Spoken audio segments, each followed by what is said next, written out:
Joining us now for reactions to the elections and the integrity of future races is Ken Paxton, the Attorney General from the great state of Texas. So, Attorney General Paxton, I appreciate you being on the program tonight.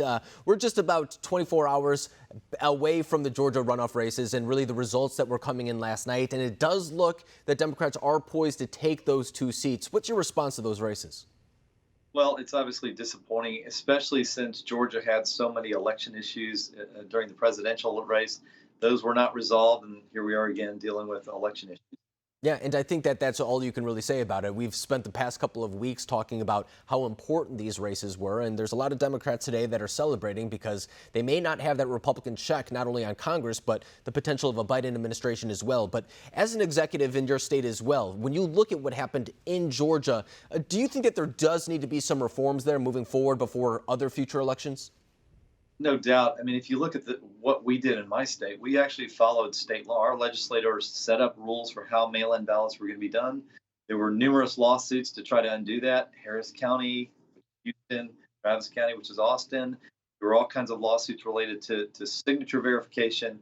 We fought those to protect state law as the voters put their elected representatives in the position to make those decisions. Georgia decided to take another course, which is to sign a consent decree, loosen the state requirements on signature verification, mail-in ballots, and drop boxes. And the two states are very similar demographically and how people vote. And you can see the difference in the results.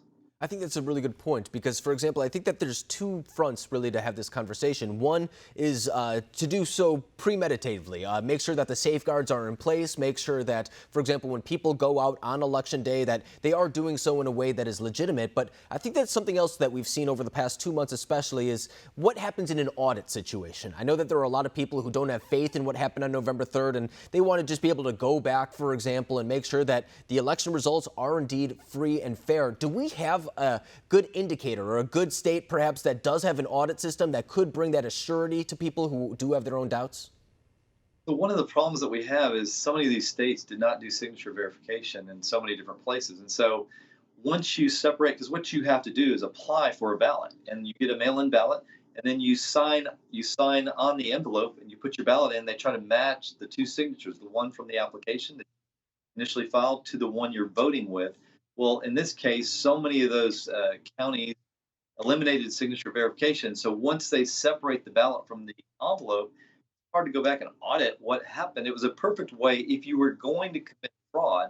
First of all, there's no voter ID on mail-in ballots. Second, if there's no signature verification, it's almost impossible. Maybe it is impossible to find out if actual fraud committed. So if you wanted to commit fraud, this would be the genius way to do it.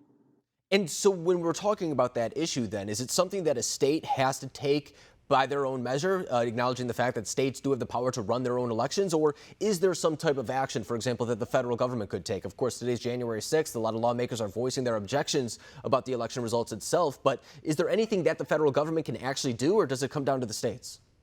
But right now, it's up to the states. The states set their own rules for elections. I suppose Congress could try to pass a national election law that limits what states can do as far as fraud, stopping fraud.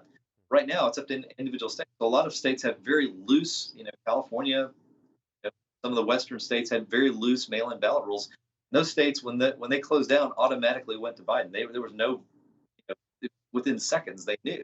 So I think the looser those requirements are, the harder it is to control whether people that are supposed to vote are being allowed to vote. Yeah, and I think it's problematic because we've cited the same poll 100 times now at this point, but 70% of Republicans don't have faith in the last election. But it's really important to remind people, too, that back in 2016, it was Democrats who did not have faith in the election, too. In fact, back in 2005, they were the ones who were objecting to the process that was carried out during that election. So I think that this is something that is a little bit more bipartisan than the media is willing to give people credit for at this time. But Texas Attorney General Ken Paxton, I appreciate you coming on the program tonight and breaking down your perspective on this. Thank you. Yeah, have a great evening. Thanks.